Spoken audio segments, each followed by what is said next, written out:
Welcome again, everyone, to Insight Meditation Community of Charlotte. I'm Clyde, one of your Dharma leaders.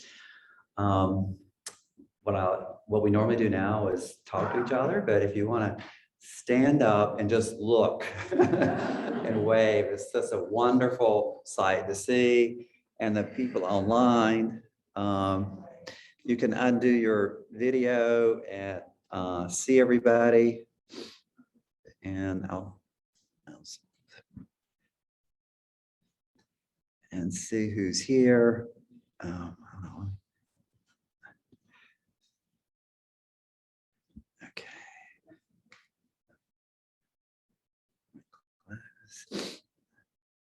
Okay. Y'all put it. If you put yours on speaker view, you can see who's here. Say hello to the people that are online. There are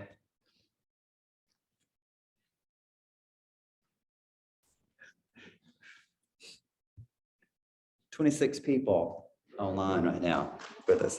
So we're just thrilled to have everybody here and online. One more moment to get set up. Andy. Now, can everybody online see and hear me okay? Thumbs up. Everything okay? Okay, good.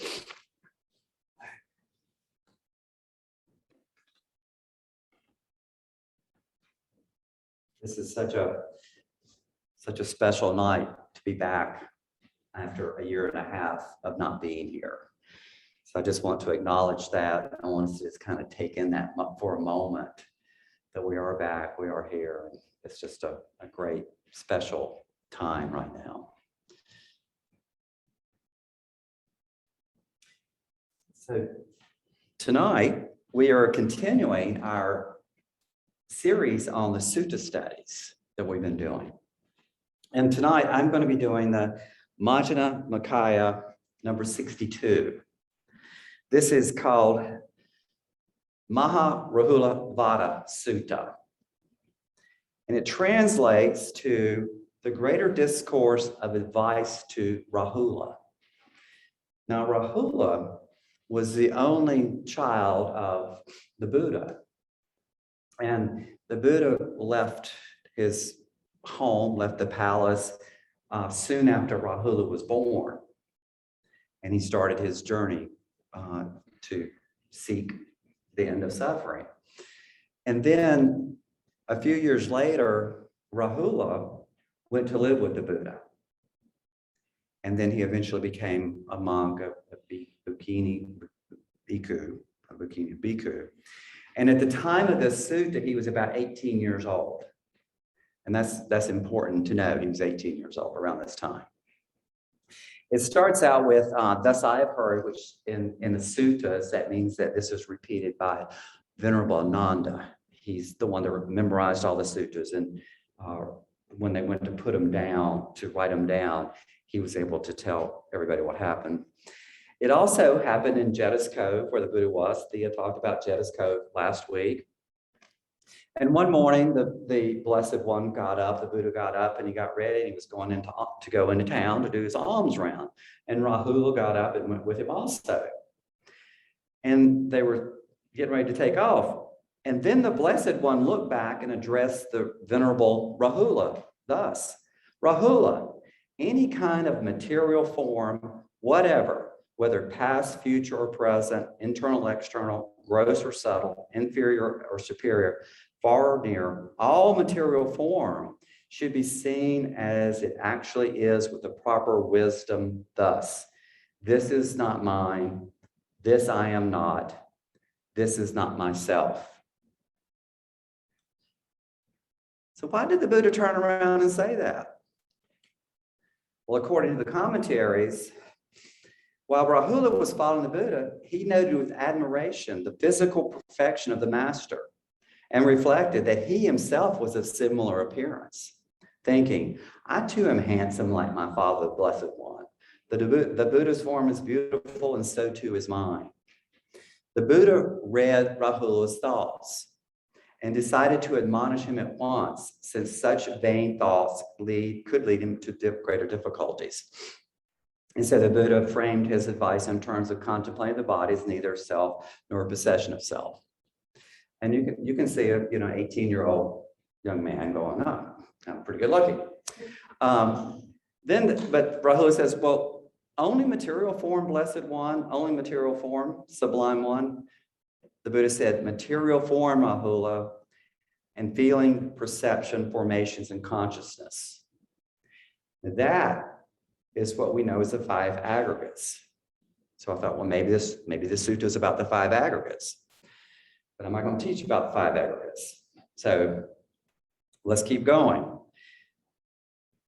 Then Rahula started feeling bad about this, and he said, who would go into town for alms today when personally admonished by the Blessed One?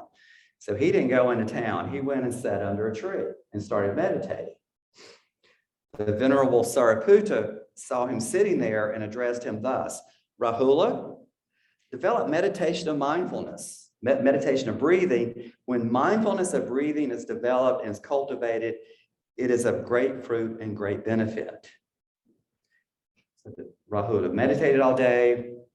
That night, he went back and he went to the Buddha. He said, Venerable Sir, how is mindfulness of breathing developed and cultivated so that it is of great fruit and great benefit? So we're going to be learning about, this sutta is about how mindfulness of breathing is developed and cultivated. But we turn the page, and this is what the next paragraph says. Rahula, whatever internally belonging to oneself is solid, solidified, and clung to, that is, head hairs, body hairs, nails, teeth, skin, flesh, sinews, bones, bone marrow, kidneys, heart, liver, diaphragm, spleen, lungs, large intestine, small intestine, contents of the stomach, fecus, or whatever else internally belonging to oneself is solid, solidified, and clung to. This is called the earth element. And the earth element really has anything that has a degree of solidity to it. It could be soft, but it could still be, it has solidity to it. Now, so he just introduced this idea of the earth element.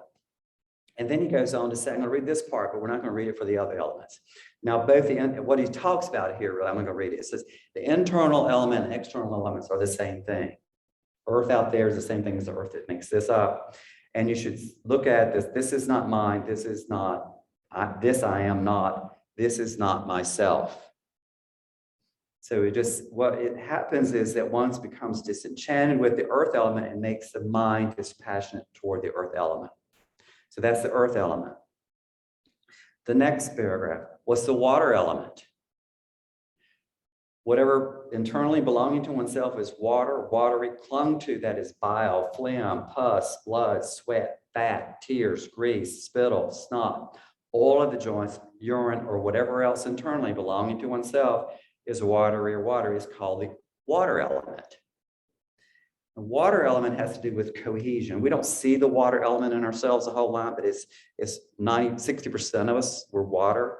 So it has to do with cohesion. So that's the water element. Next one. What is the fire element? Internally, whatever belonging to oneself is fire and fire and clung to. That is that by which one is warmed, ages, and is consumed. That by what is eaten, drunk, consumed, and tasted gets completely digested. And what is fire? That's called the fire element. So this idea of fire element is our aging, is that as we digest food, that energy is kind of more of an energy. And we think of it as hot, but it really is temperature. Anything as you get a chill, that's called the fire element. You feel cool on your skin, that's fire, that's the fire element, though it could be cold. And here again, it's not mine, it's the same as out there. Then we go on to the air element. What is the air element? It's the upgoing winds, the downgoing winds, winds in the belly, winds in the bowels, winds that course through the limbs, in-breath and out-breath, or whatever else is the air element. And that has to do with motion. I mentioned when you breathe, what happens? There's motion going on. When we walk, that's the air element. That's part of the air element. So those are four of the elements that I'm familiar with. Then we get, and that's the fun thing about when we do these sutta studies, we really look at the whole sutta, these longer suttas, and they have a lot in them, and they'll introduce new things. Then he says, Rahula, what is the space element? How many have heard of the space element? I've heard it once. The space element is space, whatever is space, spatial, and clung to, and the holes of the ears, the nostrils, the door of the mouth, and that aperture of the mouth, whereby what is eaten, drunk, and consumed, and tasted gets swallowed, and where it collects. And collects, and there whereby it is excreted from below. So that's the space element. And I've never really worked with this. I've never worked with the space. I always thought there were 4 elements. So they've introduced us to have the space elements. We study these things. And in the commentaries, the space element is not really one of the 4 main elements. It's considered part of form. And so I mentioned the 4 aggregates, the 5 aggregates. We just went over the 4 elements, and the 4 elements do make up the first aggregate, which is form. This form is nothing but these 5 aggregates. Then he goes on. He says, Rahula, develop meditation that is like the earth. For when you develop meditation that is like the earth, arisen agreeable and disagreeable contacts will not invade your mind and remain.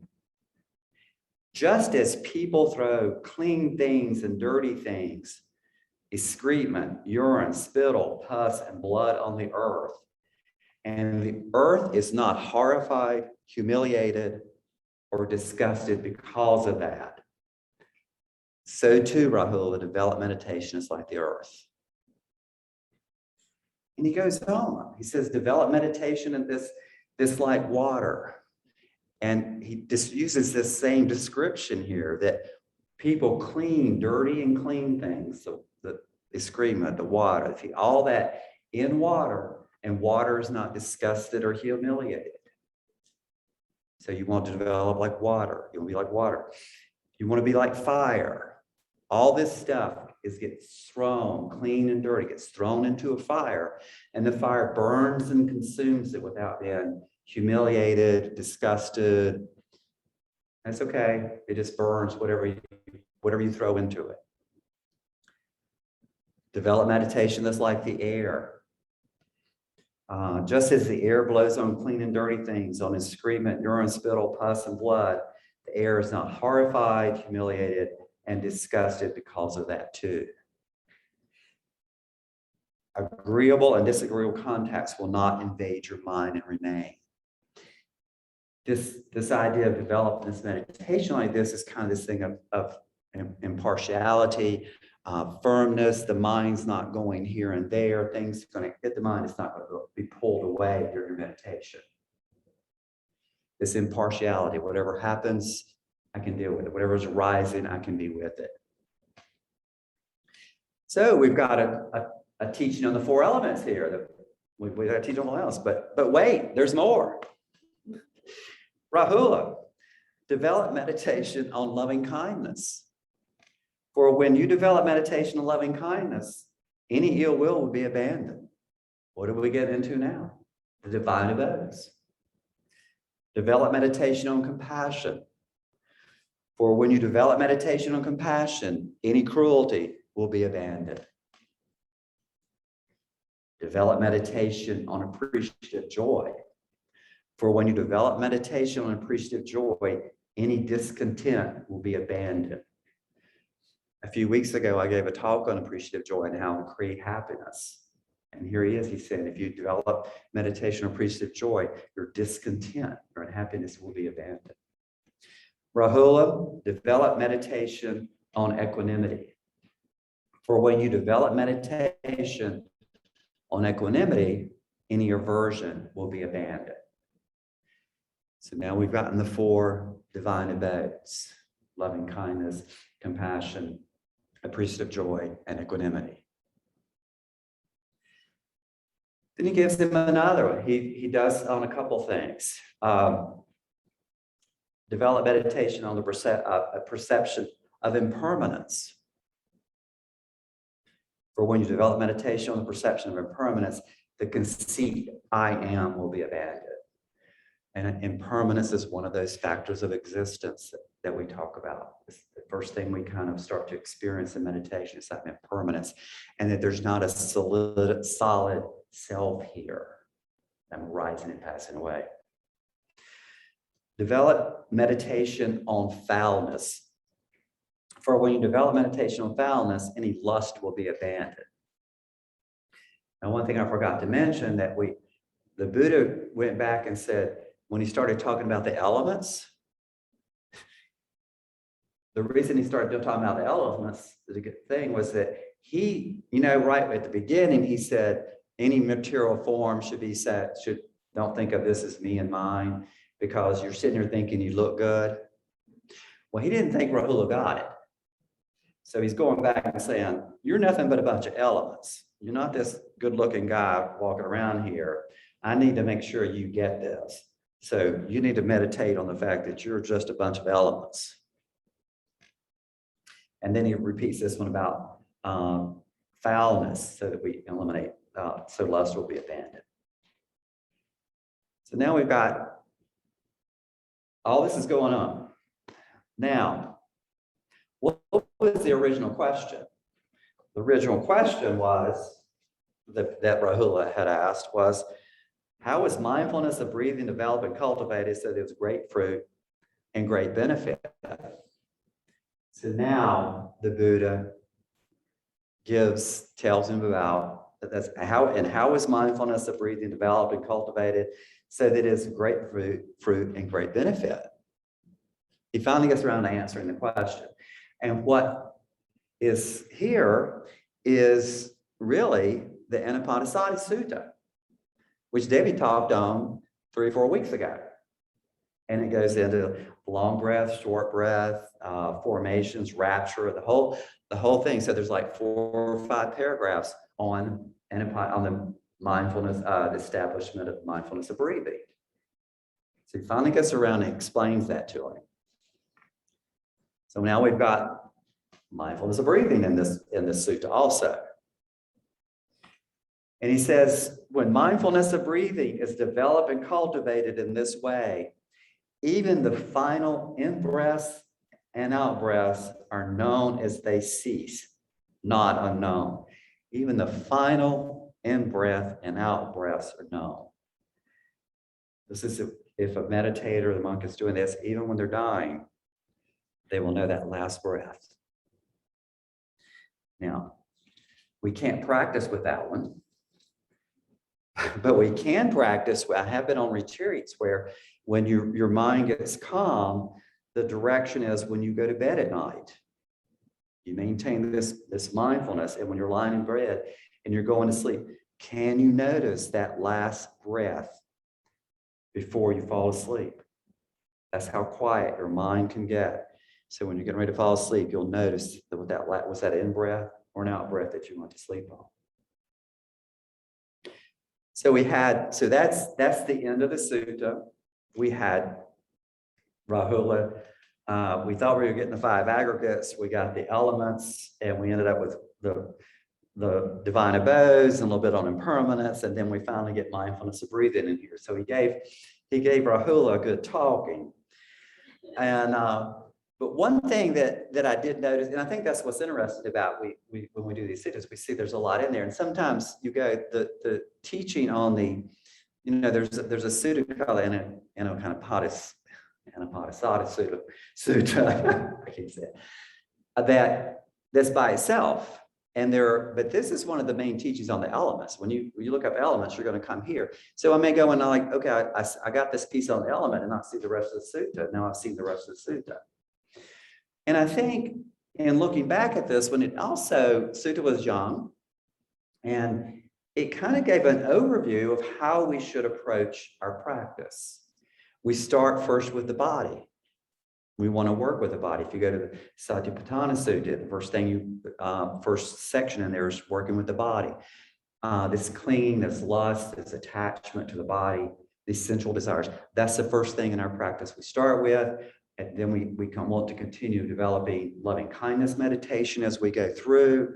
And then we eventually, and then permanence, and then we kind of get into really where we start the mind, our breathing practice, our practice of coming in and out of the mind can start to settle down, and then we can begin to see more insights. So it kind of gave a brief window into how our practice should work when we first start out. And he was telling Rahula this. So that is the greater discourse to Rahula Sutta. So thank you for listening to that. If you have any questions, you can chat them in. And if y'all have any, you raise your hand, and you just have to, we're not going to use the microphone, and just ask questions.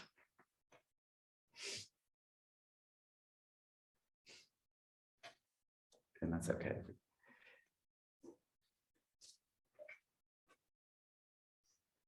There's a lot in that sutta.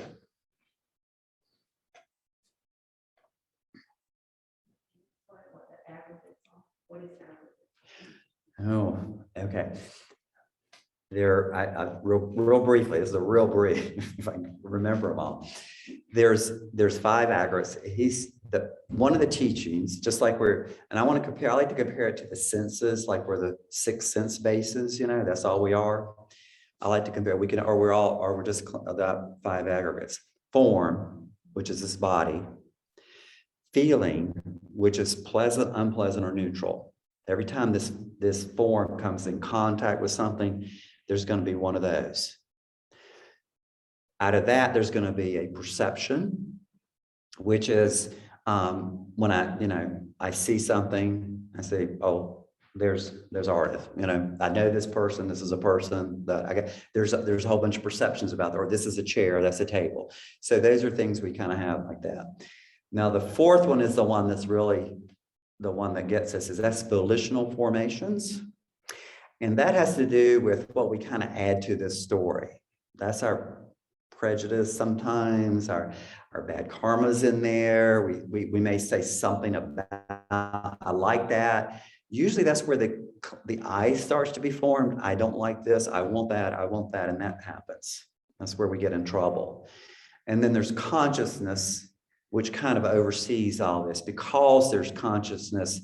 When there's a form and there's contact made, it's known. So consciousness kind of covers all. And what the Buddha is saying, we are just this, that's what we are. And there's no real I here. We're one of those, there's one of those 5 things are happening. But and the Satipatthana Sutta, that's one of these way out here things to meditate on. Let me see if there's anything going on over here.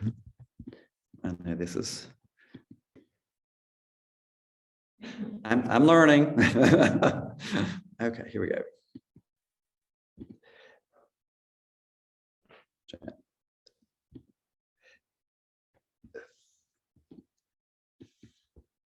Let me see and hear you. Okay, hold on.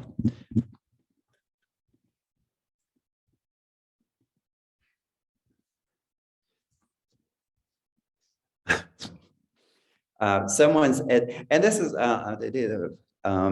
someone said that should be called the kitchen sink sutta, with everything in there. So that's good. So good. And this is great because we have people from all over the country chiming in right now, being able to see this. Okay. Well, then we can, if there are any more questions, we can, let me make sure. Okay. We'll do the announcements.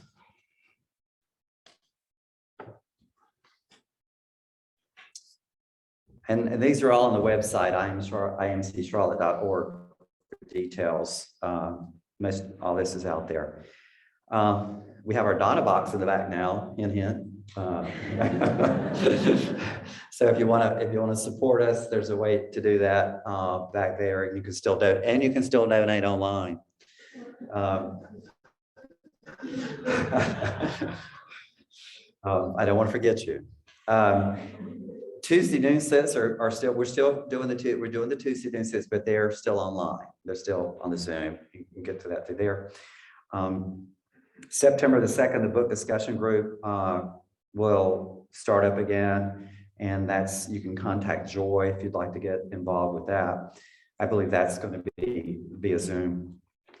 September the 21st, 28th, and October 5th and 14th and 12th.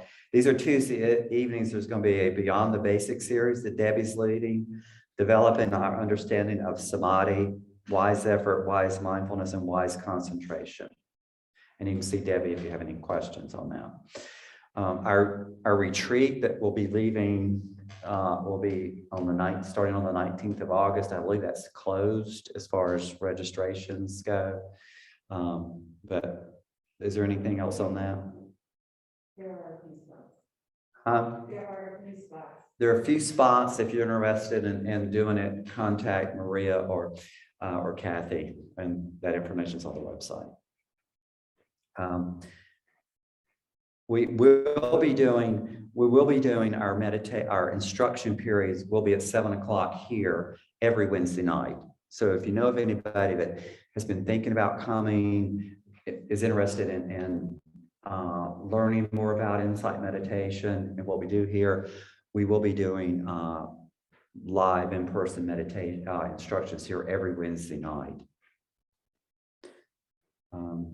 There is a Sangha picnic on September the 18th at Freedom Park, shelter number 6 at 4 o'clock.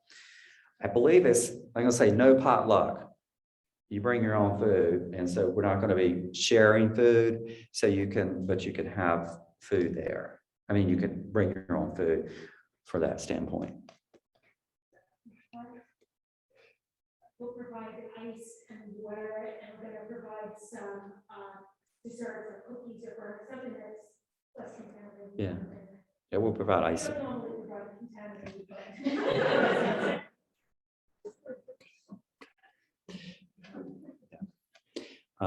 Yeah, so I think that's all the ones for right now. We had that. Oh, thanks for all the volunteers that people did. A special thanks to Thea for making this happen, for making the computer. Y'all need to thank Thea. They're sending back saying that it worked out well, and they really appreciate having this combination here. And we do want your feedback on this, so send us anything that you can. But I really appreciate Thea making this happen for us so we could be here and also allow other people to still participate. I'd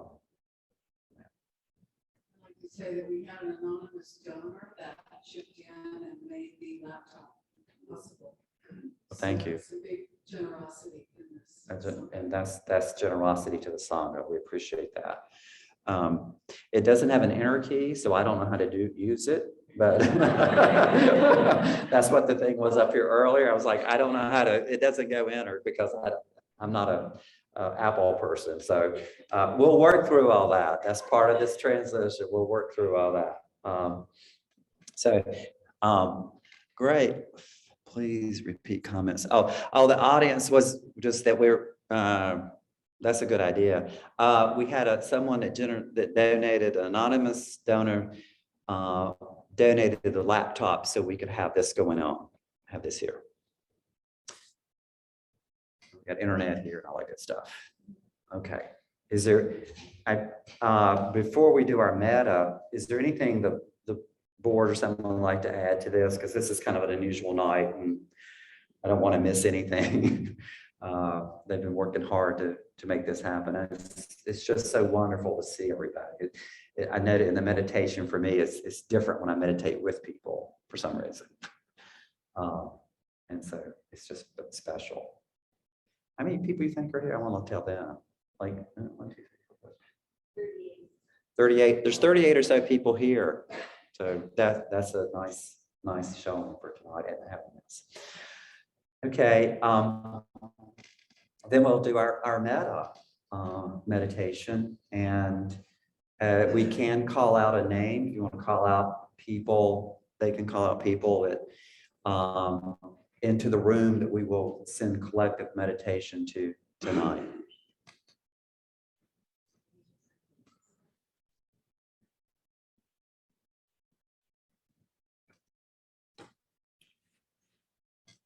So as we begin our metta, let's take a comfortable position, seat, more relaxed than our regular meditation. And let's start out tonight with a moment, just some gratitude. Gratitude that we're here, gratitude that we recognize this has been a difficult time for people, and some people have lost and things, but we still want to be gratitude for us being able to be here, our friends and family, and just this feeling of gratitude. Let that settle in for a moment. And I will say some phrases. You can repeat those silently to yourself, or any phrases that you choose to say. May I be safe and protected.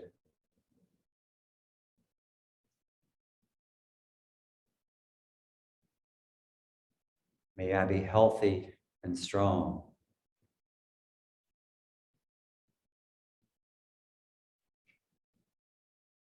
May I live with joy and ease.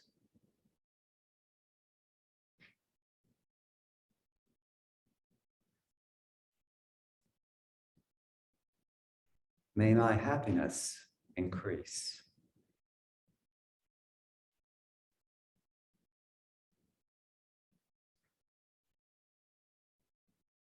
Now bring to mind someone that you'd like to send meditation to. No one is specific. Just we'll send it out to all the names that were called out tonight. May you be safe and protected.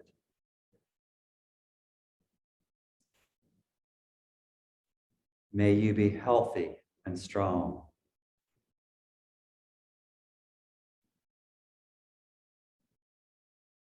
May you live with joy and ease.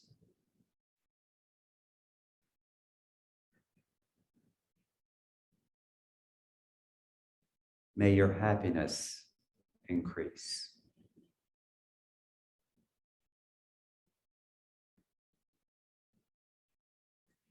Now let's extend this loving kindness and this gratitude to the whole world, to all beings. May all beings be safe and protected.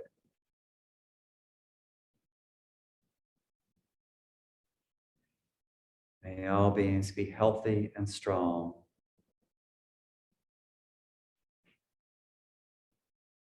May all beings live with joy and ease.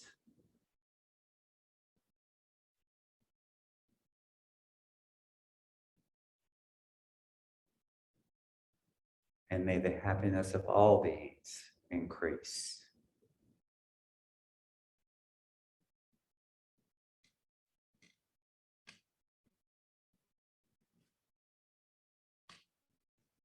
May any benefit that we receive from tonight's meditation be for the liberation of all beings everywhere. May all beings be free.